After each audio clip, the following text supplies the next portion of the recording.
Hamza is like a butterfly scorching the sky through his relatable life story, only to realize he fell right on the very cliff he jumped from.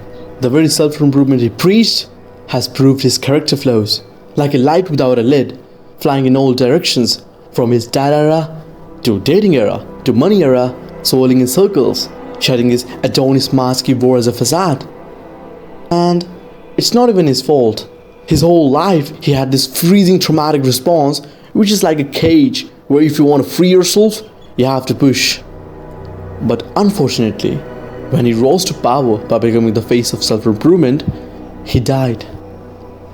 Even though he grew in fame and popularity just as any medieval king or knight would be, he wore a facade to behold his hidden degeneracy, for only noble men are allowed at the top. The truth is, it's not nobleness from caste, bloodline, or religion that's essential to lead people, but it's nobleness from traits. And the very traumas Hamza was fighting, he did realize led to his death as a cult leader.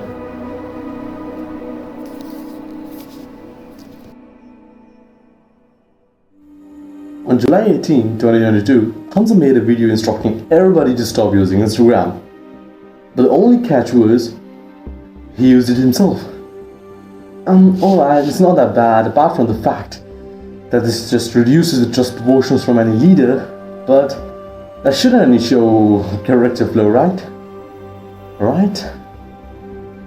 For that, we have to go back in time. Nietzsche talked about how it's heroic to kill a shark instead of a cute animal, and hence morality has aesthetic preferences, and it's true. People couldn't relate to an educated writer writing some protocols.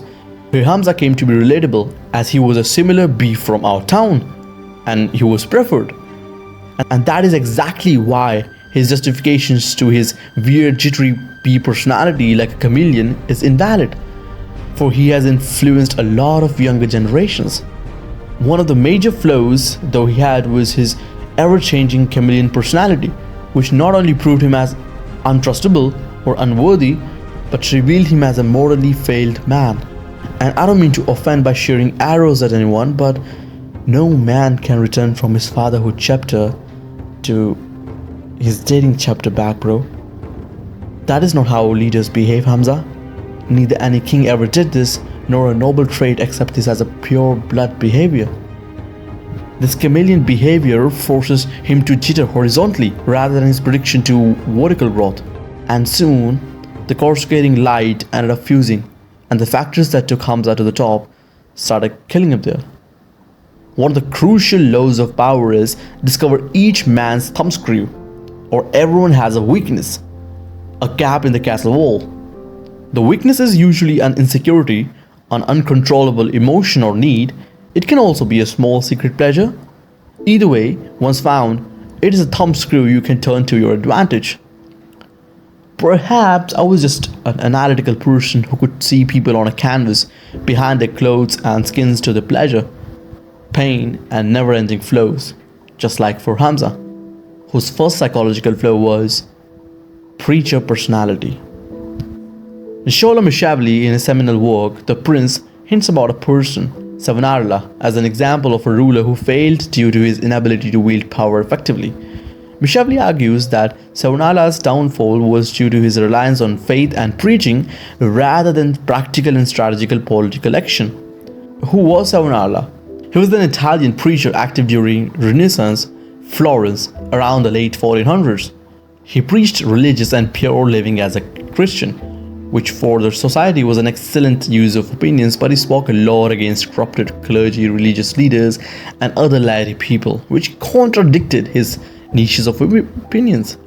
Soon enough, this radicalization alienated a lot of his supporters. A simple analysis to this subject is that he failed to reform his ideas to practical reasonings, maybe giving the person a them to fight or a clear set of instructions. He just preached without showing execution about why corruption in religion is bad and how this affects people. All of this led him to be tortured, and he was executed by being hanged. Was his ideas flawed? No. But the issue was that he was fixated on a preacher representation of power, where instead real leaders act and then preach. Hamza, due to his own self-improvement journey, where he immediately funneled whatever he learned to teaching, failed to distill his lessons into valid practical examples. Any revelation that takes place needs at least months of execution and reiterations. And any act of preaching without learning distillation is just a mere emotional outburst, which is against the masculine tendency of leadership or any form of power dynamics used by any ruler. People hate preachers without examples. Same is named for answers by Aristotle and advice by Plato. For example, when Hamza realized Instagram is bad, he should have sat down and contemplated what results to what. He may lose his authenticity by preaching that he doom scrolls Instagram while making videos about mental health, which is a contradiction.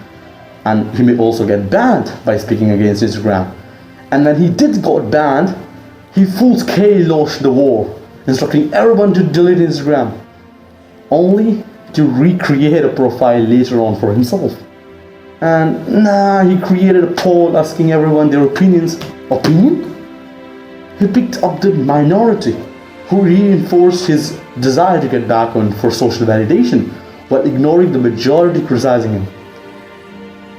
That is people sabotage.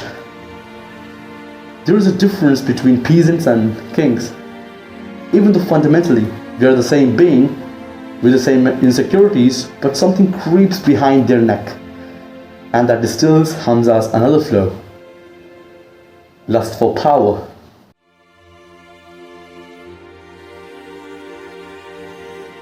Kings rise, and as a half-eaten moon, they shall fall. Nature never contradicts its law, and hence, if there has been a rise, there will be a fall. And a personal duty, our dharma, is to identify and learn from them. Dionysus I of Sucrus was a self-made tyrant king who is just an average man, an average peasant, but with his analysis and execution gained power as he climbed through the military, and by 405 BCE he ended up becoming the king. Now what happened was that he amassed a lot of wealth, and that seemed as a contrast to the general public living in poverty. For them, when the messenger with the revelation came, they realized they are being manipulated. And this is not justice, not equality. It's like a trigger that sparks and your whole reputation is gone. Perhaps when the mud pot of mirage broke, people realized. But the point is, what was the problem? Was Dionysus I overflowed, or something out of the blue grew inside of him? There were many other leaders who did the same deeds to stay in power, and that gives light to the secret tyrant, the secret culprit: power. The films of ignorance, death of judgment, and drive to dominate paved its way to delude you as a king or a leader, and this is very subtle enough to be tracked. Hamza had the same lust for power because he came from the bottom, and that might have forced him to be insecure about what he had and arrogant of his smartness and superiority. And this is where it sounds like allegations, but not. Any new leader goes through the same lust for more power, and to fulfill the hunger, they find ways to be superior. For Hamza, it was the quest to change that proved him superior in this race. But the problem was that this induced his chameleon personality more, as he preached without experiencing the improvements, and his lust for power fueled his desire to improve more. And the only way you improve is by changing something. No matter the amount of meditation you do, or even if you preach and don't do it, you are gone. The same happened with Dionysus I.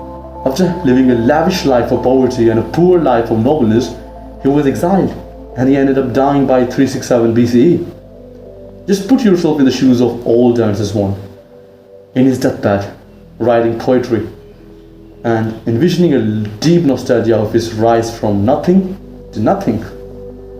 Nothing's changed. Historical figures change.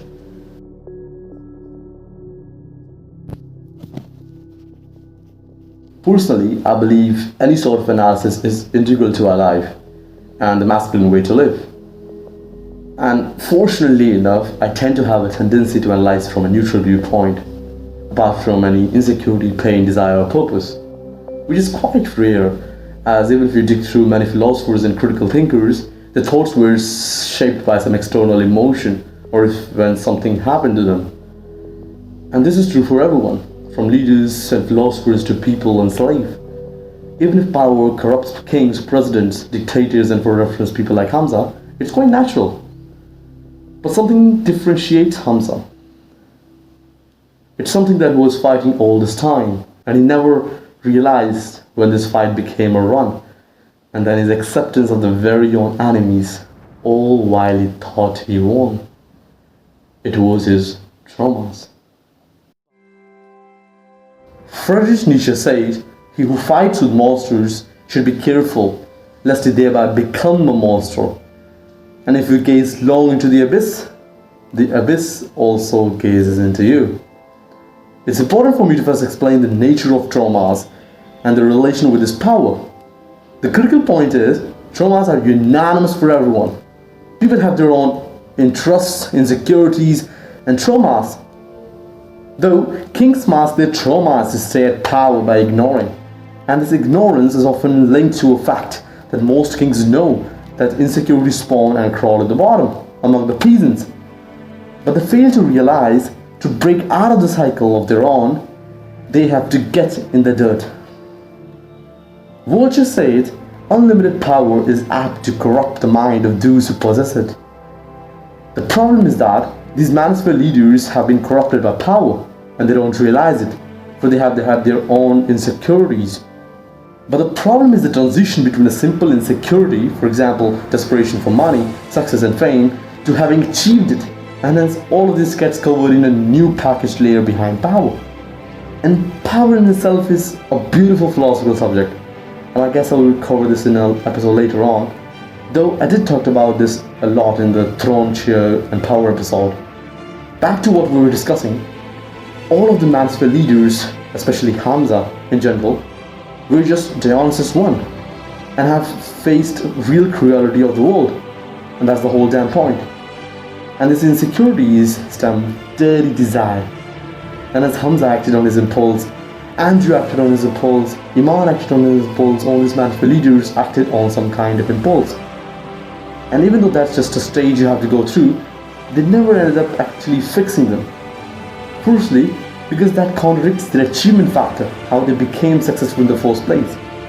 And insecurities slowly become their character, and removing them will end up causing a direct existential crisis. I watched Andrew Tate's conversation with a psychologist, and that was one of the greatest pieces of conversation I've ever seen. Andrew managed to master the art of delusional confidence, which in itself is a confidence that would always hinder him to pick up another forms of swords or weapons against his fight. Even though all of the tracks lead to the same mountain, his train never envisioned another track to take, because delusion is just a form of ignorance, even if that helps you fight 10 tigers at once. Same for Hamza. He had the sick desperation to become rich, and all this resulted him to just jitter as a bee with a chameleon skin, as he preached without becoming the one.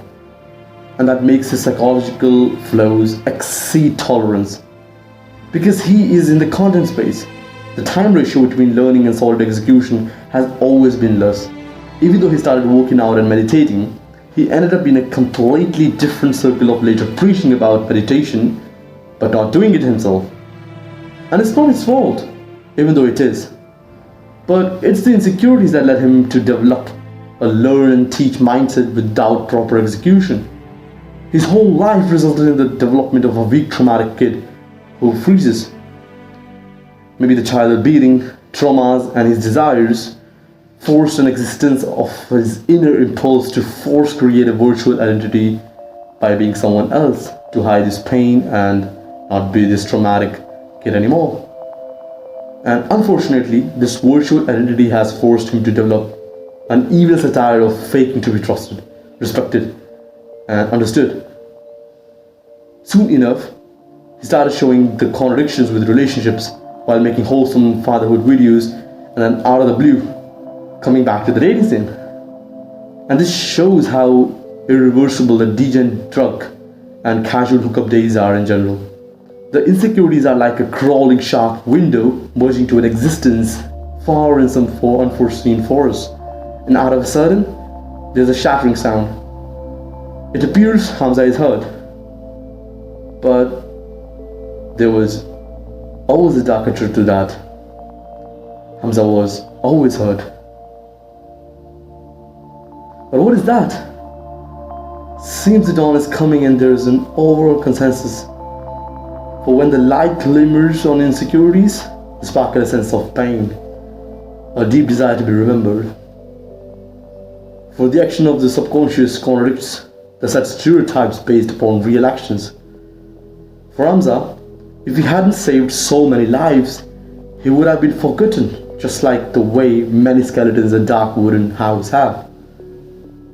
And I personally believe that rulers are just like normal peasants with new faces for power. Behind their clothes, they're just average peasants with insecurities. Kings rise, and like a half-eaten moon they shall fall. For even if the light glimmers dim, the next day will come. And I do know the dawn brings an often preparation of the similar kings and nobles with their insecurities to befall in the night from now. But that's just the cycle of life.